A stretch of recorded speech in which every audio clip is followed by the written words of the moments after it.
The colossal alien temple rose from the wasteland, like a shard of frozen starlight, its surface carved with runes that pulsed with the slow heartbeat of dead gods. The Galactic Council had assembled in its central chamber, a cathedral of obsidian and crystal, where gravity itself seemed negotiable. Scholars draped in probability fields stood beside warriors, whose armor blazed with contained supernovas, while mystics wreathed in temporal smoke whispered prophecies that hadn't yet decided whether to come true. They had gathered for one purpose: to witness the trial of the architect's blade. The obsidian sword embedded in a pillar of singing crystal at the chamber's heart. The weapon predated empires, they said. It had watched civilizations bloom and wither like flowers, stored. Only the destined could ever free it from its prison of light and stone. The alien champions came forward one by one, each representing their species' greatest achievement in flesh and will. Stone-skinned giants from the tectonic reach strained until their muscles cracked audibly, their 6 arms wrapped around the hilt, while gravity wells formed beneath their feet. Psychic titans from the Mindspire collective pulled their consciousness into singular intent, their combined thought weight pressing down like the mass of dying stars. Plasma-born creatures that existed as coherent energy patterns tried to resonate with the blade's frequency, filling the air with harmonics that made reality shimmer. The sword did not move, not even a fraction of a millimeter.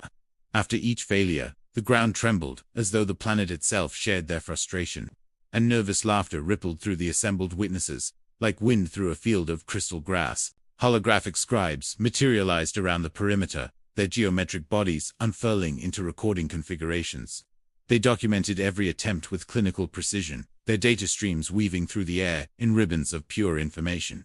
When the last champion collapsed in exhaustion, the High Seer of the Council rose from her throne of folded dimensions, her voice resonating through multiple frequency bands simultaneously. Let it be recorded across all archives and memory vaults.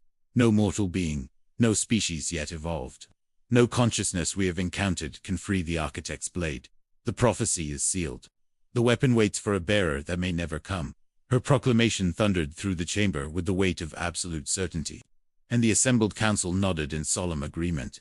Their various sensory organs all focused on the sword's defiant stillness. From the back of the chamber, partially obscured by a maintenance alcove, a lone human technician watched the proceedings while running diagnostics on the atmospheric processes. His work uniform was utilitarian gray, marked only by the small Earth Federation patch on his shoulder of blue marble that most species here had never bothered to learn the location of. Whispers began to circulate among the nearer observers, translated through their universal interfaces into a dozen contemptuous variations. Why is a human permitted in this sacred space? They are primitives, barely past chemical propulsion. Their genetic structure lacks even basic psychic sensitivity. What could such limited beings possibly understand of divine instruments? The mockery spread like infection. A Crestwalker envoy, its crystalline head refracting the chamber's light into rainbow contempt, spoke loudly enough for the human to hear. Their weapons are still projectile-based. Their ships rely on contained explosions. Their medicine cuts flesh to heal flesh. They are children playing with sharp sticks. And we allow them in our presence, only because the council values ... diversity. The word dripped with disdain.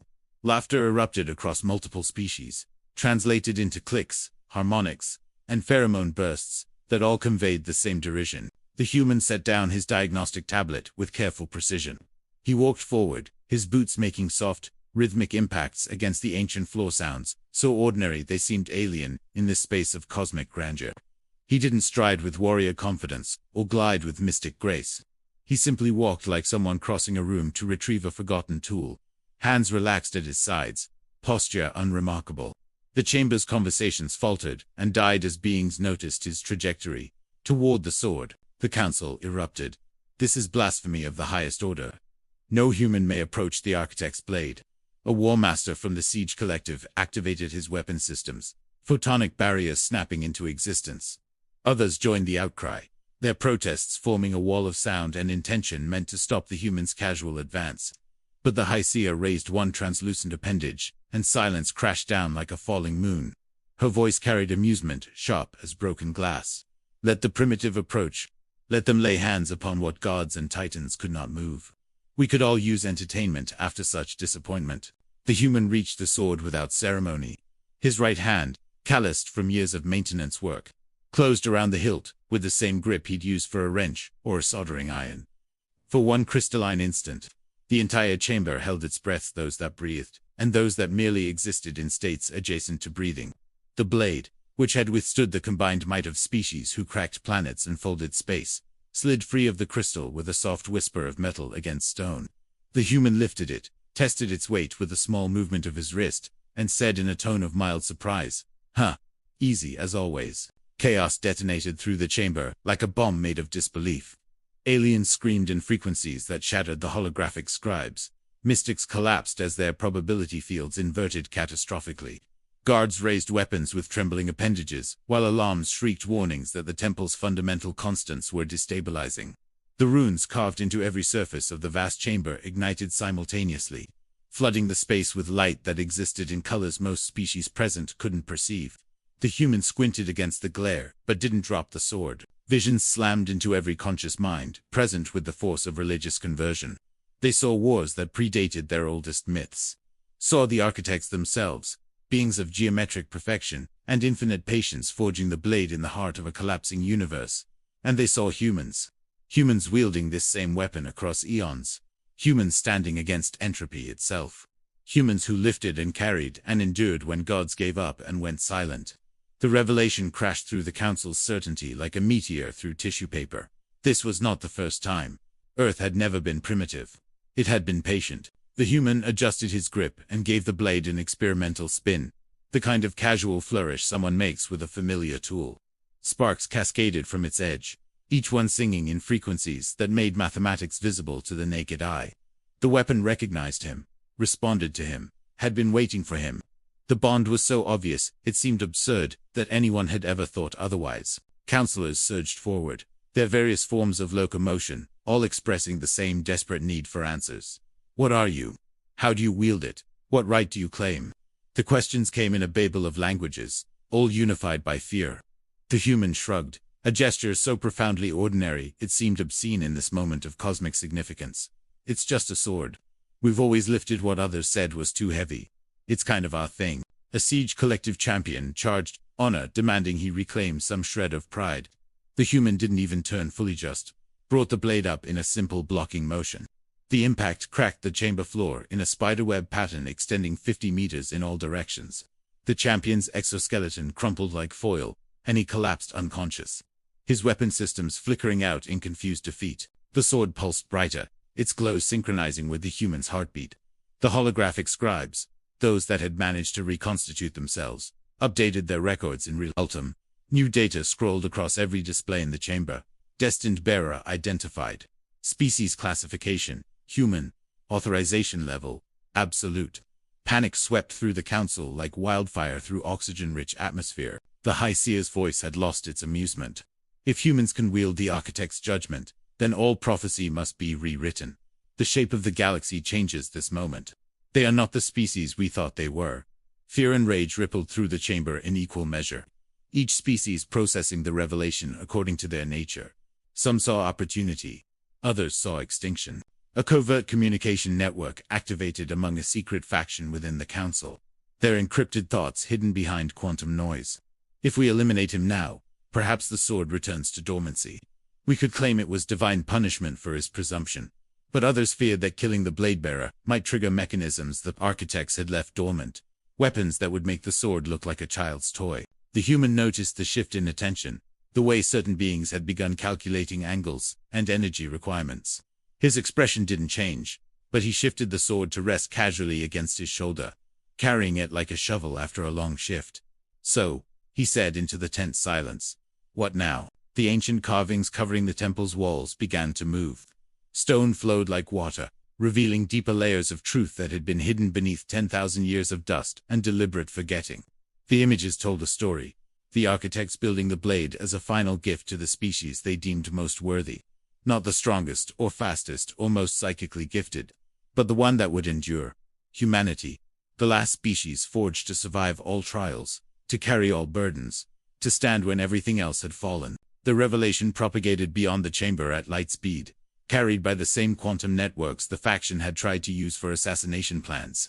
Across the galaxy, on worlds both civilized and savage, the whispers ignited like brush fires. The humans are the chosen ones. Earth was never weak. We were fools. Entire empires felt their foundations tremble beneath the weight of this new reality. The council chamber erupted into factional warfare without a single shot fired. Arguments cascaded through the assembly, some species demanding immediate alliance with humanity, others calling for preemptive strikes before destiny could fully unfold. Trade agreements dissolved, treaties crumbled, ancient alliances fractured along fault lines of fear and ambition. The seeds of galactic civil war were planted in that moment, germinating in the fertile soil of shattered assumptions. The human walked toward the chamber's exit, sword balanced on his shoulder, leaving a trail of glowing footprints that faded slowly into the stone. Outside, alien soldiers had assembled in formation, weapons charged and aimed at the doorway. 200 of the galaxy's finest warriors, representing a dozen species, all focused on the threshold. The human emerged into the light, looked at the assembled force, and said simply, "Move." They moved. Not because of orders or fear of the blade, but because something in their genetic memory, some ancient whisper from the time before time, recognized authority when it spoke. On distant worlds, suppressed species watched the broadcasts and felt hope surge through their conquered hearts. If humans could rise against the Council's assumptions, could prove the powerful wrong, then perhaps there was room for others to do the same. Rebellion, dormant for generations, began to wake and stretch and remember what freedom tasted like. The Council dispatched assassins, the best that credits and favors could buy. Shadows descended on the human as he made his way through the temple complex, wielding venom that could dissolve molecular bonds and energy weapons that unraveled atomic structure. The sword hummed once, a low note that seemed to originate from inside reality itself, and struck with speed that made light look slow. Assassins fell before they could process their own deaths, their expensive equipment clattering uselessly against ancient stone. Every subsequent attempt ended the same way. The human didn't celebrate these victories, didn't pose over bodies or count his kills. He just looked tired, like someone who'd been asked to fix the same broken machine over and over. "We never asked for this," he said to the empty air, knowing someone somewhere was listening. "But if you keep pushing, we'll do what we've always done. We'll finish it." Legends grew faster than light could travel. Quantum entanglement carried the story to every corner of the galaxy simultaneously. To oppressed civilizations, he became the blade-bearer, symbol of impossible victory against entrenched power. To rulers and tyrants, he became the doom of empires, prophecy made flesh and very sharp metal. To himself, he remained just a technician who'd picked up a sword because someone had to, and it happened to be him. The sword itself began to resonate with something deeper than steel or even architect technology. Ancient systems across the galaxy activated in response to its presence, machinery that predated known history, powering up after eons of sleep. Stargates opened in dead systems, orbital platforms came online around forgotten worlds, and defense networks that had been silent since the architect's disappearance suddenly started asking for commands in languages only the sword could speak. Alien fleets rallied to intercept the human massive armadas, representing the combined might of species who'd conquered solar systems. The sword sang a note that made their navigation systems forget where they were, made their weapons targeting subroutines question what enemy meant, made their admirals suddenly uncertain whether attacking was wise. The fleets dispersed without firing a shot, leaving their commanders to file reports full of words like technical difficulties and strategic reassessment. Humanity became the reluctant center of galactic politics overnight. Earth's diplomats, accustomed to being ignored at council sessions, suddenly found themselves besieged by species offering everything from exclusive trade rights to dynastic marriage proposals. Old enemies who'd dismissed humans as useful labor suddenly discovered urgent needs for Terran alliance and friendship. The reversals were so dramatic they would have been funny if they weren't so desperately transparent. Betrayals shook the council from within.